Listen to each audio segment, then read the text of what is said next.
Halo, apa kabar semua? Semoga dalam keadaan baik-baik aja dan selalu dimudahkan rezekinya. Cerita kali ini adalah sebuah cerita horor komedi yang sangat sayang jika dilewatkan. Ini adalah film Indonesia yang berjudul Ghostwriter. Film ini tayang tahun 2019 dan disutradarai oleh Benedion Raja Guguk. Film horor ini dijamin gak akan buat kalian terlalu tegang, tapi justru malah terhibur karena balutan komedi di dalamnya. Film ini sendiri berkisah tentang adik dan kakak yang baru pindah rumah dan menempati sebuah rumah tua. Di dalam rumah tua tersebut ada kisah kelam yang sangat menyedihkan dan tanpa disengaja akhirnya menjadi inspirasi dari profesi sang kakak yang sebagai seorang penulis, sekaligus menjadi pemecah permasalahan kisah kelam rumah tua tersebut. Gimana kisah lengkap mereka? Yuk langsung aja kita ke ceritanya.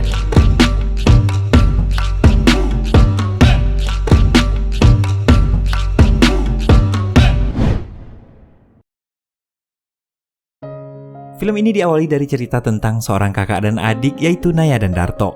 Mereka adalah anak yatim piatu. Dikarenakan tak ingin selalu merepotkan om dan tantenya, akhirnya Naya memutuskan untuk menyewa rumah sendiri. Rumah yang akan mereka tempati adalah rumah Pak Harja. Alasan kenapa Naya memilih rumahnya Pak Harja selain karena ukurannya besar, harganya juga terbilang sangat murah. Hanya saja penampilan rumahnya agak tua dan terlihat menyeramkan. Hari pertama pindah, mereka disambut dengan tatapan para warga yang sinis dan terkesan aneh karena mereka menyewa sebuah rumah yang sudah lama tak ditempati. Dan sepertinya ada kesan kelam yang sudah menjadi cerita dari warga sekitar. Maaf nih, saya nggak bisa nganterin sendiri. Naya adalah seorang penulis novel. Dia telah menerbitkan sebuah novel yang sangat laris dan menjadi bestseller dengan judul Memintal Bintang. Naya berharap karirnya sebagai penulis novel mendapatkan kembali kesuksesannya di goresan-goresan tulisan novel yang berikutnya. Pocong itu. Masuk pocong jongko. Adegan kemudian berpindah ke kantor penerbit novel Naya. Di sana terjadi percakapan antara Bu Broto selaku pemimpin perusahaan dan Alvin sebagai karyawan yang menghandle novel Naya di kantor tersebut. Dia bilangnya ide dari ibu terlalu sinetron. Jeng, itu baru sinetron. Mereka sedang membahas tentang revisi sinopsis novel kedua dari Naya. Dan di waktu yang sama Naya juga menanyakan pembayaran royalti novel pertamanya. Oke mas. Thank you ya. Dan keanehan pun mulai terjadi. Sore hari ketika Darto di dalam gudang, tiba-tiba saja pintu lemari terbuka sendiri. Dan Darto pun kaget sontak langsung menutupnya kembali. Tapi setelah dia kembali lagi ke gudang, ternyata pintu lemari itu kembali terbuka.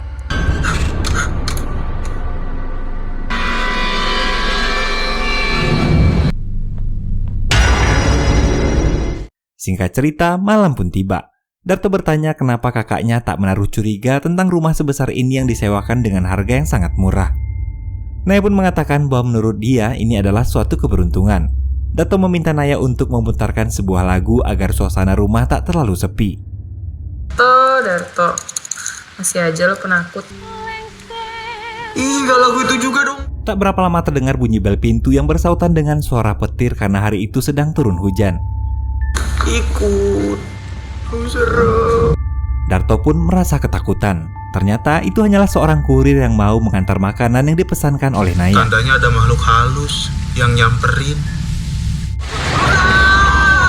Tak lama setelah kurir pergi, tampak dari kejauhan Darto melihat sosok misterius di luar rumahnya. Yang ternyata sosok itu adalah Vino, pacar kakaknya, yang telah kehujanan dan berakting untuk menakuti Darto. Mereka pun berbincang tentang baju ganti yang kekecilan dan rasa keberatan Darto menempati rumah tersebut. Di tengah perbincangan mereka muncullah sosok hantu perempuan yang masuk ke rumah tanpa mereka sadari.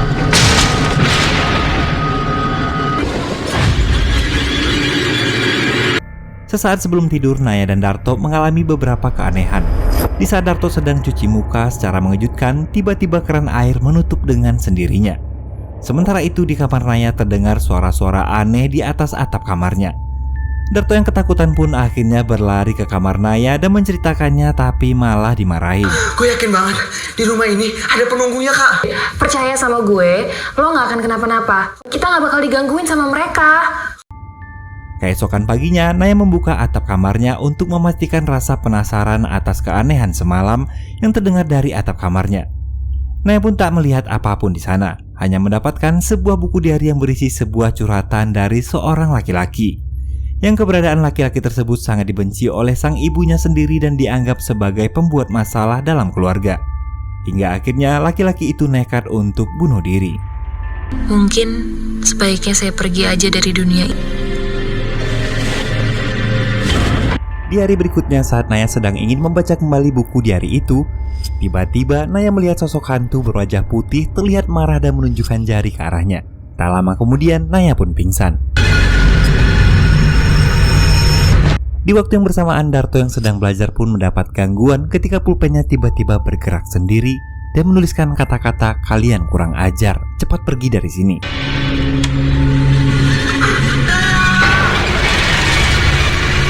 Naya yang mendengar cerita Darto lalu mencoba menenangkan kepanikan adiknya itu atas gangguan hantu yang baru saja dialaminya.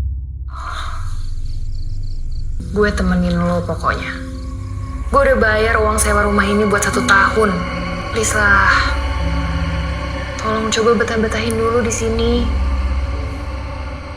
Naya kemudian mengembalikan buku diari ke atap kamarnya dan meminta maaf atas kelancangannya telah membaca isi diari tersebut tanpa seizin pemiliknya. Tolong jangan ganggu adik saya lagi ya. Makasih.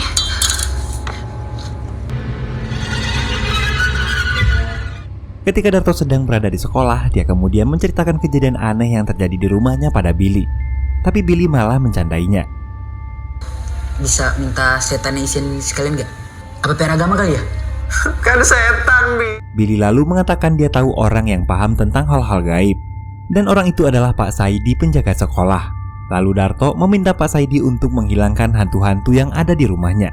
Pak Saidi pun bersedia, tentunya dengan sedikit imbalan. Ya udah, sampai ketemu besok ya. Iya, Pak. Sementara itu, Naya dan Vino terlihat mendatangi kantor penerbit novel untuk bertemu dengan Pak Alvin. Mas gak apa-apa kan saya bawa Vino? Apa kabar, Vin? Baik. Genre-nya yang romance otomotif. Iya, Oh. judulnya Cintaku Kepatil Supir Angkot. Vino menanyakan tentang naskah dari novel kedua Naya pada Alvin. Dan ternyata menurut Bu Broto naskah novel keduanya Naya kurang begitu menarik dibandingkan dengan novel pertamanya yang viral dan bestseller. Naskahnya Bu Broto belum approve. Maka di novel keduanya Naya diminta membuat cerita yang lebih menarik lagi. Alvin bertanya apakah Naya punya ide lain untuk naskah novel berikutnya.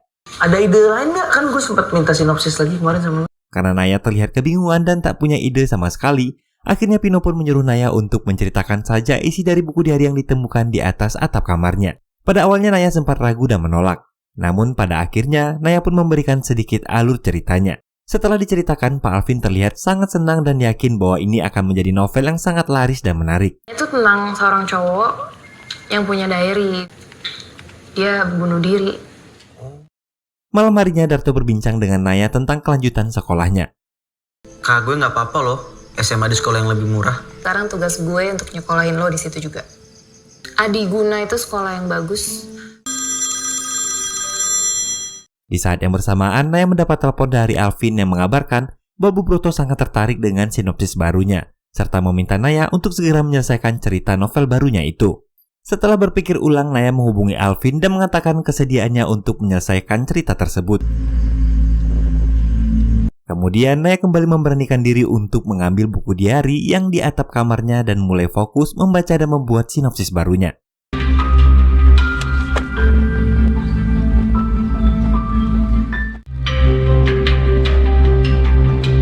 Naya yang terlihat kelelahan akhirnya ketiduran. Ketika terbangun, ternyata hari sudah malam. Seketika Naya dikejutkan dengan goresan di tembok yang bertuliskan pencuri. Ternyata hantu itulah yang telah menulisnya. Naya kemudian menjawab dengan menulis SBB, saya mau bicara. Si hantu bertanya, apa itu SBB? Naya menjawab, sorry baru balas. Mereka pun akhirnya berbincang seolah seperti sedang chattingan. Naya pun heran kok jadi malah chattingan. Ping. Mas hantu. Chatting lagi. Saya butuh pertolongan kamu. Saat Naya menggenggam buku diari itu, tiba-tiba dia bisa melihat sosok si hantu. Dan artinya Naya bisa melihat si hantu kalau dia memegang diarinya. Si hantu marah karena Naya telah mengambil diari itu. Tak lama kemudian, sosok hantu perempuan datang dan menyerang Naya, yang membuatnya histeris dan ketakutan, walaupun sebenarnya Naya tak dapat melihat hantu perempuan itu. Sorry ya. Aduh, berak mulu lu kayak burung. Buruan nih. Ya namanya mencret emang tiba-tiba, Pak. Iya juga ya. Emang rapat RT. Ketika Naya sampai di bawah, ternyata ada Darto, Billy, dan Pak Saidi. Billy yang kebetulan lagi mencret mendadak mau BAB dan meminta Darto dan Pak Saidi menemaninya ke WC. Karena Pak Saidi nggak mau, akhirnya Darto lah yang menemani Billy. Saat Darto sedang menunggu Billy, dia dikejutkan dengan penampakan hantu perempuan. Darto berlari masuk ke dalam toilet. Karena nggak tahan dengan bau oncom, akhirnya dia keluar dan ternyata hantu itu masih ada di sana.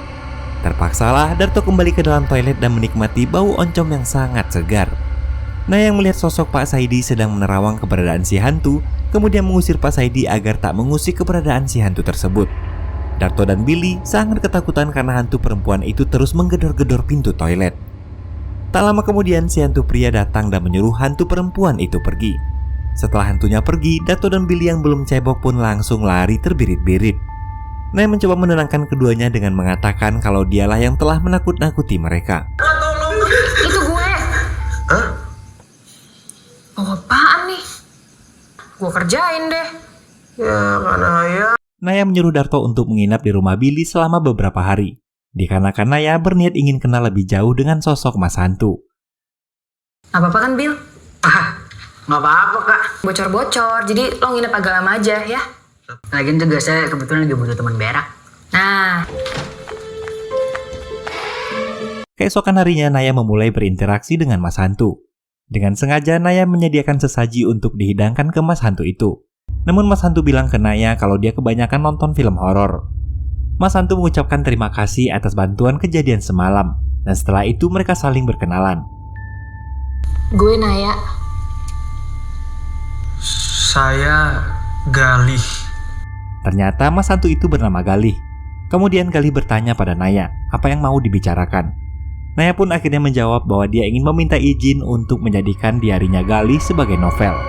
Galih menolak dan Naya pun memohon karena hanya dengan kisah Galih di diari itu yang bisa dijadikan novel keduanya. Di sisi lain Naya juga sedang membutuhkan dana untuk sekolahnya Darto. Awalnya Galih tetap menolak, tapi kemudian dia menyetujuinya. Setelah Naya bilang bahwa cerita hidupnya bisa menginspirasi banyak orang dan sekaligus bisa menjadi pesan untuk kedua orang tuanya. Kalau selama ini Darto bukanlah seperti apa yang mereka pikirkan. Walaupun pada akhirnya Galih memberikan syarat bahwa ceritanya tak boleh dilebih-lebihkan. Kalau gue pegang, gue bisa lihat lo. Jadi diary ini emang barang yang sangat berharga. Keesokan paginya Galih dan Naya mulai menulis. Tapi sebelumnya Naya bertanya kenapa sih ibunya nggak suka banget sama Galih. Kesannya kayaknya nyokap lo benci banget sama lo. Kenapa? Gua ngebunuh adik gua sendiri. Hah? Dari situlah Galih mulai bercerita. Adiknya yang bernama Bening adalah anak kesayangan ibunya, sedangkan Galih selalu dipandang sebagai pembuat masalah. Walaupun Galih sudah berusaha menjadi kakak yang baik, namun tetap selalu dipandang salah. Galih yang sudah dewasa memilih untuk kuliah di Bandung. Suatu hari, Bening ada masalah dengan ibunya. Dia pergi menemui Galih ke Bandung. Hingga akhirnya Galih dimarahi oleh ibunya karena dianggap dialah penyebabnya. Ibu tahu pasti kamu yang ajak Dan adik nyokap kamu malah lagi. marah-marah. Galih akhirnya membawa Bening pulang. Di tengah perjalanan, Galih hampir menyerempet mobil lain. Pemilik mobil itu marah dan bertengkar dengan Galih. Bening yang tak tega melihat kakaknya diperlakukan seperti itu segera menjadi penengah. Namun sayangnya dia malah terdorong dan seketika tertabrak oleh mobil yang sedang melintas. Seketika Bening pun meninggal di tempat. Sini aja, deketan. Gue udah gak takut kok. Hari demi hari proses penulisan novel pun berjalan dengan lancar. Terkadang Galih pun ikut membantunya. Melihat tulisan dari Galih yang bagus, Naya pun memujinya bahkan mengajak Galih untuk menjadi ghostwriter-nya. Lo mau jadi ghostwriter gue? Lumayan kok tulisan lo. Oh ya? Iya. Mendapat pujian, Galih pun menyombongkan diri. Kemudian berkata tak apa-apa dia sombong karena itu adalah salah satu sifat setan. Ketika malam hari mereka pun pergi ke atas loteng. Di sana Naya bercerita tentang latar belakang keluarganya.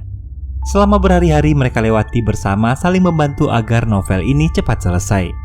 Beberapa kali mereka pun kepergok oleh Darto, tapi untungnya Naya bisa mendapatkan alasan agar adiknya itu tak curiga. Singkat cerita, novel yang mereka buat telah jadi. Mereka juga telah sepakat akan memberikan judul yaitu Maaf Terakhir. Dan Naya pun mengucapkan terima kasih pada Galih. Kak, lu ngapain? Olahraga buat kencengin otot sayap. Keesokan paginya Naya berada di kantor penerbit. Dia sedang menunggu Pak Alvin diskusi dengan Bu Broto. Tanpa sengaja Naya mendengar perdebatan dua karyawan yang sangat lucu di kantor tersebut. Naya pun tersenyum mendengarnya. Beda dong. Kok beda? Tidak ada itu yang terencana, terus dibilang mendadak. Tahu bulat kan digoreng dadakan. Kenyataannya direncanakan dong. Orang bunuh diri bukan bahas tahu bulat. Udah lalu tuh nggak. Setelah beberapa lama menunggu, Pak Alvin pun datang mengabarkan jika novel ini sebenarnya udah bagus. Cuma bosnya yaitu Bu Broto masih merasa kurang di ending ceritanya. Bu Broto ingin agar ibunya Galih lebih didramatisasi lagi. Dan Alvin pun menyampaikan semakin cepat revisi, maka novelnya Naya akan lebih cepat dicetak. Tanpa disadari, Bening mendengar percakapan Alvin dan Naya. Bening marah dan memberikan pesan pada Galih dan Naya, yaitu batalkan novel itu. Batalkan novel itu segera. Naya sangat dilema karena sudah berjanji untuk tak melebih-lebihkan cerita hidupnya Galih. Tapi saat ini dia sangat membutuhkan uang. Akhirnya Naya seharian di kafe untuk menghindari Galih. Dia mulai merubah isi ceritanya, yaitu merubah karakter ibu Galih menjadi lebih sadis. Tak lama kemudian novel Naya pun dicetak. Dia berharap novelnya bestseller lagi. Dami bukunya. Wih. Segera kabarin gue karena kita harus naik cetak. Sampailah Naya di rumah bersama Vino dan terjadi sedikit perdebatan kecil di antara mereka tentang kecemburuan Vino pada Galih. Karena tak sengaja, Naya mengatakan dia dibantu oleh Galih dalam menulis novelnya. Kalau Gali bantuin boleh, kalau aku jelas enggak. Gali tuh hantu, Vin. Bukan pembaca cerita-cerita fiksi kamu. Cerita tentang cowok yang bunuh diri itu tentang dia. Tapi ini kehidupan nyata, Nay. Naya meletakkan tas dan novelnya di meja. Tanpa disengaja, Galih melihat dan membaca novel itu.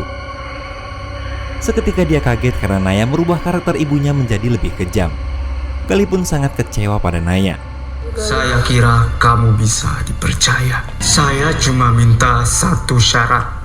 Sementara itu, ketika Darto dan Billy sedang asik membahas majalah dewasa, tiba-tiba lampu mati dan seketika tubuh Darto pun terjepit oleh lemari saat dia mau menyimpan majalahnya.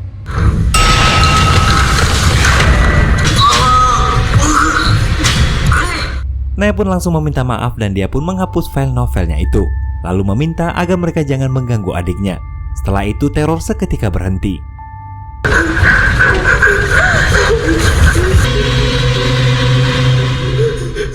Naya menjelaskan pada Darto tentang selama ini bahwa dia telah bekerja sama dengan hantu dalam membuat novelnya, dan semua dia lakukan hanya semata-mata untuk Darto. Darto pun merasa sangat kecewa. Gue gak pernah minta sekolah bagus. Gue bisa hidup sendiri. Gak bergantung sama lo. Tok! Dan saat itu juga Pak Alvin mengabarkan kalau novel tak bisa dibatalkan karena akan naik ke percetakan. Tiba-tiba Bening meneror kembali. Kain gorden tiba-tiba melilit kepala dan kaki Darto, serta mengikat kaki Naya hingga tubuhnya terbalik. Tak lama, Galih pun datang dan mendorong adiknya sendiri sehingga Bening pergi dan teror pun berhenti.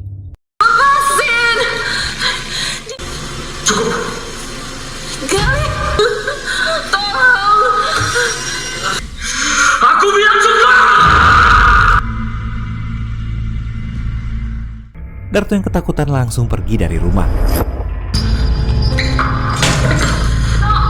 Galih menyusuli Bening yang sedang duduk di halaman rumah baru kedua orang tuanya. Galih mengatakan bahwa sekarang ayah dan ibunya sudah terlihat bahagia. Bening menjawab salah karena selama ini mereka berpura-pura bahagia. Hanya saja mereka tak memperlihatkan kesedihan itu satu sama lainnya. Novel itu akan menghancurkan usaha mereka. Jangan egois. Apa itu lebih penting daripada kebahagiaan ibu dan bapak? Naya pun menyesali semua akibat dari keegoisan dirinya. Melihat Naya bersedih, Galih pun memberi isyarat di kaca mobil Vino. Dan Vino pun ke rumah dan memeluk Naya. Naya mengajak Vino ke loteng untuk memperkenalkan Galih. Matanya merah. Gimana sih? Sini. Mana dia? Ya dibuka dulu dong matanya. Agar semua masalah ini berakhir, Naya memutuskan untuk datang lagi menemui Pak Alvin bersama dengan Vino dan Galih. Mereka pun sempat bertemu dengan dua karyawan yang selalu debat di kantor itu. Dua karyawan itu pun terkejut saat Galih tak sengaja menyentuh barang dan terjatuh. Naya menjelaskan ke Pak Alvin alasannya untuk membatalkan novel. Karena itu isinya cerita hidup tentang seseorang dan Naya tak mau keluarga orang itu terkena hujatan. Karena cerita yang dibuat terlalu dilebih-lebihkan. Pak Alvin masih gak percaya dengan alasan Naya. Naya pun kemudian menyuruh Pak Alvin memegang buku diarinya, sehingga dia bisa melihat sosok Galih. Seketika Pak Alvin percaya dan setuju agar novelnya dibatalkan saja.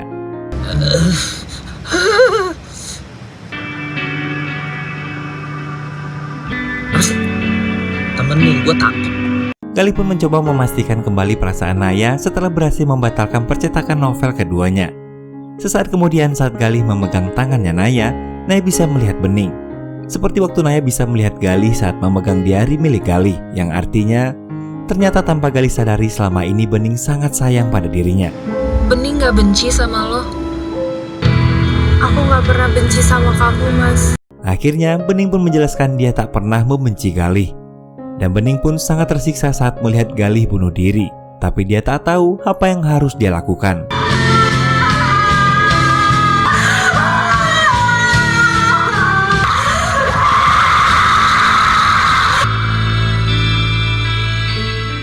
Di keesokan paginya, Galih dan Bening mengucapkan terima kasih sekaligus meminta maaf atas semua yang telah terjadi. Terima kasih. Maafin aku ya. Tak lama kemudian, Vino membawa bapak dan ibu Harja ke rumah kontrakan Naya dan meminta mereka memegang buku diarinya, sehingga mereka bisa melihat keberadaan Galih. Kemudian mereka berpelukan. Ketika memeluk Galih, mereka pun dapat melihat Bening juga. Dan akhirnya mereka bisa berkumpul bersama kembali dan saling melepaskan rindu.